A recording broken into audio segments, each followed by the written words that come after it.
Hey guys, welcome back to the channel. आज हम लेकर आए हैं सोल लैंड की नॉवल एक्सप्लेन वीडियो।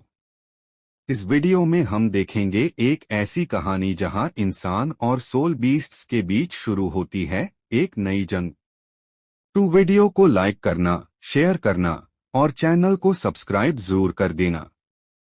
चलो शुरू करते हैं सोल लैंड का चैप्टर। वुलिन आ गया, लगभग 20 साल का एक युवक जिसकी टॉल और स्टर्डी बिल्ड थी, तंग वुलिन को देखकर बोला। तंग वुलिन ने मुस्कुराते हुए पूछा, ब्रदर लॉन्ग, आज टीचर ने मुझे कौन सा टास्क दिया है? ब्रदर लॉन्ग हंसते हुए बोला, आज काफी काम है तुम्हारे लिए। बस रूम में जाकर खुद देख लो, और हाँ, मैं तो तुम्हें देखकर जेलस हो जाता हूँ। तुम इतने यंग हो, फिर भी तुम्हारा वर्कलोड ऑलरेडी मेरे से ज्यादा है। लोहार का काम बहुत मेहनत वाला था। जितना ज्यादा काम उतनी ज्यादा इनकम। तंग वुलिन ने हंसते हुए पूछा, अगर मैं तुम जैसा हूँ तो टीचर मुझे बड़े कंपोनेंट्स फोर्ज करने क्यों नहीं देते? ब्रदर लॉन्ग ने जवाब दिया, ताकि तुम्हारी फाउंडेशन स्ट्रांग बने। चलो जल्दी जाओ, वरना आज का काम 2 घंटे में पूरा नहीं कर पाओगे। मांग टियान की वर्कशॉप में सिर्फ 3 लोग थे, मांग टियान, ब्रदर लॉन्ग और तंग वुलिन। पहले ब्रदर लॉन्ग अकेले डिसाइपल थे, पर तंग वुलिन के आने से मांग टियान के 2 डिसाइपल हो गए। तंग वुलिन ने 3 साल पहले दूसरी विजिट से ही उन्हें टीचर कहना शुरू कर दिया था। मांग टियान बहुत स्ट्रिक्ट टीचर थे। वो डिसाइपल्स से हाई एक्सपेक्टेशंस रखते थे, लेकिन पूरी मेहनत से सिखाते भी थे। तंग वुलिन को अक्सर लगता था कि उसने वर्कशॉप में एकेडमी से ज्यादा सीखा। हर किसी के पास अपना वर्कशॉप था। मांग टियान बाहर से कुछ मशीन कंपोनेंट्स लाते और सिंपल वाले ब्रदर लॉन्ग और तंग वुलिन को देते, जबकि कॉम्प्लेक्स वंस वो खुद सुपरवाइज करते। हफ्ते में एक दिन स्पेशलाइज्ड ट्रेनिंग होती, जिसमें मांग टियान खुद सिखाते। बाकी दिनों में बस दिए हुए टास्क्स पूरे करने होते। जितना ज्यादा काम उतनी ज्यादा क्राफ्ट्समैनशिप और अर्निंग। तंग वुलिन अपने फोर्जिंग रूम में गया। बाहर के डर्टी और डिसऑर्डर्ड रिसेप्शन रूम के उलट उसका रूम हमेशा नीट और टाइडी रहता था। फोर्जिंग बेंच पर रॉ मटेरियल्स और एक ब्लूप्रिंट रखा हुआ था। जब वह पहली बार आया था, मांग टियान ने उसे 3 महीने तक सिर्फ आयरन को हैमर करना सिखाया था, ताकि प्रॉपर फोर्स ट्रांसमिशन सीख सके। हर दिन 2 घंटे आयरन पर वार करना होता। ये 2 घंटे उसके लिए हमेशा दर्द भरे होते। लगातार प्रैक्टिस की वजह से तंग वुलिन अब पहले से ज्यादा स्ट्रॉन्ग हो गया था। पहले वह स्मॉल आयरन हैमर इस्तेमाल करता था, लेकिन धीरे धीरे हैमर बड़े होते गए। 3 महीने बाद वह सिंपल मेटल एक्सट्रैक्शन कर सकता था। 1 साल बाद वह सबसे आसान कंपोनेंट्स बनाना सीख गया था। आधे साल पहले ही तंग वुलिन को स्मॉल कंपोनेंट्स से बढ़ाकर मीडियम साइजेड कंपोनेंट्स फोर्ज करने का मौका मिला था। मांग टियान अक्सर उसकी तुलना ब्रदर लॉन्ग से करता और दोनों को और स्ट्रिक्टली गाइड करता था।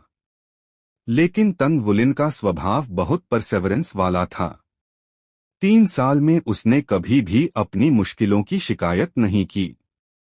ब्लूप्रिंट को ध्यान से देखने के बाद उसे समझ आ गया कि आज का टास्क क्या है। उसे 10 मशीन आर्मोर्ड एंकल जॉइंट्स बनाने थे।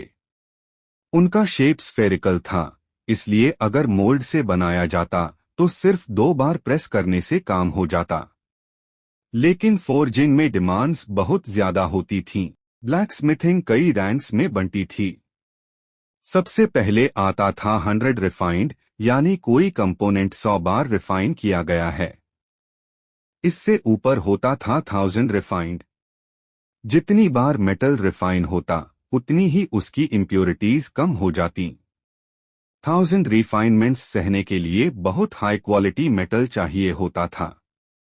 फिलहाल तंग वुलिन अभी 1000 रिफाइंड कंपोनेंट नहीं बना सकता था, इसलिए उसे ऐसे काम कम ही मिलते थे। प्रैक्टिस से भरे मूवमेंट्स के साथ उसने वर्क बेंच का बटन दबाया। बेंच बीच से स्प्लिट होकर खुल गया और एक फोर्जिंग फर्नेस दिखाई दिया। उसने कुछ मेटल को साइड वाले चैनल में लगाया और दूसरा बटन दबाया, जिससे मेटल फर्नेस में चला गया। उसने 2 शाइनी ब्लैक फिनिश वाले मेटल हैमर्स उठाए। ये लगभग उसी साइज के थे जैसे उसने पहली बार वर्कशॉप में इस्तेमाल किए थे। स्मॉल कंपोनेंट्स के लिए ऐसे साइज के हैमर्स बिल्कुल परफेक्ट थे। ये हैमर्स उसे मांग टियान ने 1 साल पूरा होने पर गिफ्ट किए थे। मांग टियान ने खुद ये 1000 रिफाइंड टंगस्टेन हैमर्स बनाए थे। हर हैमर लगभग 40 किलोग्राम्स का था, जिसे नॉर्मल इंसान उठा भी न पाए। लेकिन तंग वुलिन के हाथों में ये लगभग वेटलेस लगते थे। फर्नेस की गर्मी से मेटल जल्दी डीप रेड हो गया।